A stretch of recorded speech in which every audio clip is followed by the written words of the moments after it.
দাঁড়িয়ে আছি মরিস পার্কে, যেখানে লিওনেল মেসিরা অনুশীলন করছেন। আমরা মাত্রই সেখান থেকে বের হলাম, এখনো তারা সেখানে অনুশীলন করছে এবং সেখানে বাঁশির যে আওয়াজ সেটা কিন্তু এখন আমাদের কানে বাজছে। আমার সঙ্গে আছেন সহকর্মী হাসানুজ্জামান সাকি। আমরা একদম বিশ্বকাপের শুরু থেকেই বিশ্বকাপটা কভার করছি, দেখতে দেখতে সবকিছু শেষ হয়ে গেল, একেবারে লাস্ট ডান্স কভার করার জন্য আমরা এখানে এসেছি।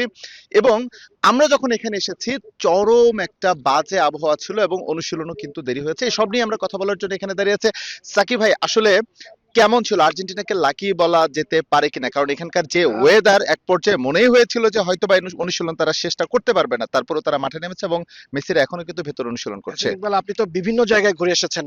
ক্যালিফোর্নিয়া, লস অ্যাঞ্জেলেস, আটলান্টা, তারপরে কানসাস, মায়ামি হয়ে আবার এই নিউ ইয়র্কে, নিউ জার্সির মেটলাইফে শুরু হয়েছিল বিশ্বকাপ ফুটবল, এবং সেখানেই কিন্তু শেষ হতে যাচ্ছে।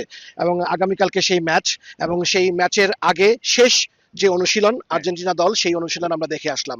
তো প্রথমে তো মনে হয়েছিল যে এরকম বাজে আমরা আবহাওয়া দেখলাম, তাতে করে যে এটি বাতিলই হয়ে যাবে, আজকে অনুশীলন কোনোভাবেই অনুশীলন করা যাবে না। কারণ একে 100 ভাগ হচ্ছে বৃষ্টি ছিল, এবং সেই সঙ্গে থান্ডারস্টর্ম, চরম ভয়াবহ বজ্রপাত ছিল।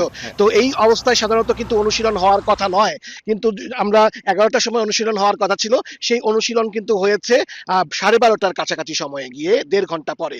এখন থেকে আর কিছুক্ষণ পরেই কিন্তু আবহাওয়ার যে ফরকাস্ট, সেখানে আবহাওয়ার পূর্বাভাস বলছে আবারও 10 থেকে 15 মিনিট পরে আবারও তুমুল বৃষ্টিপাত হবে, বজ্রপাত সহ।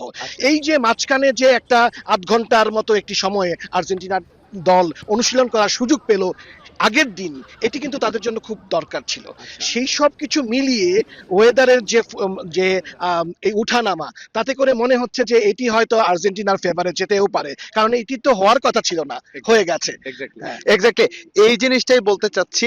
জিনিসটাকে যদি আমরা দুই ভাবে ব্যাখ্যা করি, এক হচ্ছে আমরা সাধারণত জানি ম্যাচের আগের দিন 1 ঘন্টা বা 1.5 ঘন্টার একটা অনুশীলন করেন, কিন্তু সেটা আজকে আবহাওয়ার জন্য তারা করতে পারবেন না। অলরেডি বৃষ্টি শুরু হয়ে গেছে এবং কিছুক্ষণের মধ্যে ভারী বৃষ্টি শুরু হবে। মোটা দাগে বলা যায় মেসিরা আধা ঘন্টা 40 মিনিটের মতো অনুশীলন করতে পারবে। এটাকে কিছুটা ঘাটতি থেকে যাবে কিনা? অনুশীলন যেটা দেখলাম, আর্জেন্টিনা দলের মধ্যে যে স্পিরিট, তারা হাসছে, খেলছে, হাততালি দিচ্ছে, মেসি দৌড়চ্ছে আমাদের সামনে, এক দারুণ এক ফর্মে আছে, খুব চাঙ্গা আছে। আমার কাছে কিন্তু তাদের বডি ল্যাঙ্গুয়েজে আর্জেন্টিনাকে কিন্তু আমার সেটি মনে হলো।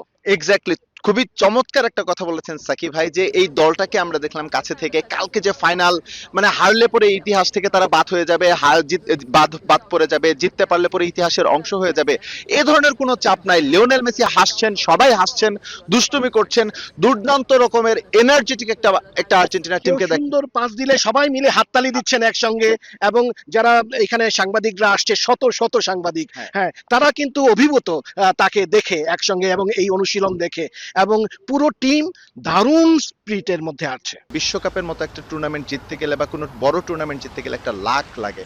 কেন যেন মনে হচ্ছে এই লাকটা হয়তো বা আর্জেন্টিনাকে এবারও ফেভার করছে। কেননা ওয়েদারের কথা বলো, আমরা জানি বিশ্বকাপটা যখন শুরু করেছিলাম, ব্রাজিলের প্রথম ম্যাচ ছিল, ভয়াবহ গরম ছিল, এই নিউ জার্সিতে টেকা যাচ্ছিল না। কিন্তু এখনকার ওয়েদার যদি বলেন, একেবারে হিমশীতল না হলেও একেবারে ফুটবলের জন্য যে সুইটেবল যে ওয়েদারটা, সেই ওয়েদারটা আজকে। এবং আমরা একটু আগে আমরা দুজন ওয়েদার রিপোর্টটা দেখছিলাম, আগামীকালও কিন্তু লিওনেল মেসিরা ঠিক সেম ওয়েদারই পাবেন। আপনার কাছে কি মনে হচ্ছে? আমি সেটিই বলবো যে আবহাওয়া কিন্তু আমাদের প্রকৃতিতে একটা কখনো কখনো দুর্ভাগ্য, কখনো কখনো সৌভাগ্যের প্রতীক হয়ে ধরা দেয়।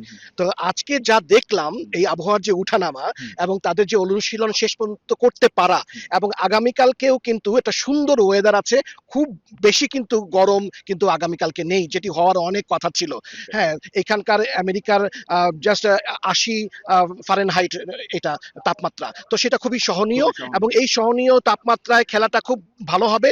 এবং এখনই কিন্তু বৃষ্টি এসে গেছে, আমাদের শেষ করতে হবে, কিন্তু আমি শেষটা এইভাবে করব যে এই বৃষ্টি আগামী দিনে আর্জেন্টিনার জন্য হয়তো সৌভাগ্যই বয়ে আনবে। মানে এক পশলা স্বস্তির বৃষ্টি হতে পারে এটা আর্জেন্টিনার জন্য। আপনারা দেখতে পাচ্ছেন আমাদের জামা কাপড় ভিজে যাচ্ছে, দ্রুত শেষ করতে হচ্ছে। একটা কথা বলে শেষ করবো, আর্জেন্টিনা এবারে বিশ্বকাপে সবচেয়ে কঠিন ম্যাচটা খেলেছিল কেপ ভার্দের বিপক্ষে মায়ামিতে। ভয়ঙ্কর রকমের গরম ছিল এবং আর্জেন্টিনা সেখানে কলাপস করেছিল। কিন্তু এই যে ওয়েদার, যে ওয়েদারে আর্জেন্টিনা ফাইনালে নামছে স্পেনের বিপক্ষে, সেটা পুরোটাই আর্জেন্টিনার পক্ষে যাচ্ছে। কে জানে দিন শেষে আরো একটা বিশ্বকাপ হয়তোবা লিওনেল মেসির হাতে যদি এই নিউ জার্সির মেট লাইফে উঠে যায়, সেটা অবাক হওয়ার মতো কিছুই থাকবে না। শুভকামনা থাকলো আর্জেন্টিনা টিমের প্রতি। আমরা শেষ করছি। আমি এস এম ইকবাল বিদায় নিচ্ছি এবং আমার সঙ্গে থেকে বিদায় নিচ্ছেন আমি হাসানুজ্জামান সাকি।